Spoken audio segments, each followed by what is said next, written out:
అందరికీ నమస్కారం. ఇప్పుడు మన వీడియో అయితే నేను నిన్నైతే బయటకు వెళ్ళినాను ఏదో మన పని మీద. కాకపోతే పొద్దున్నే వచ్చేటప్పుడు రోడ్డు పైన అయితే ఎంతో ఫ్రెష్గా రైతులు అయితే అప్పటికప్పుడు చెట్లలో కోసి బయట పోస్తున్నారు. ఎందుకంటే ఉగాది పండగ వచ్చింది కదా, పండగ కోసం అయితే ఫ్రెష్గా ఉండే పూలు అమ్ముతున్నారు.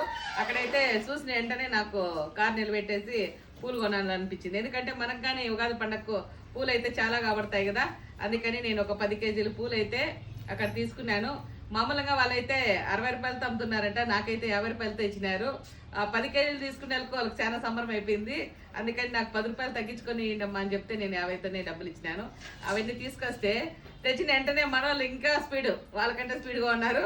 ఇక్కడ చూడండి, తెచ్చిన వెంటనే మన మరేమక్క నాగలక్ష్మి అక్క అయితే వెంటనే పోసేసి ఆరాలు గుట్టి పెట్టేస్తామమ్మ, పొద్దున్నే పని మళ్ళీ వేరే పనులు ఉంటాయి కదా, ఈ పని అయిపోతే ఇంకా మిగతా పనులు చేసుకోవచ్చు కదా పండగ అనేసి అన్ని పండగ అయితే మన వాళ్ళు అన్ని రెడీగా పనులు చేస్తున్నారనమాట.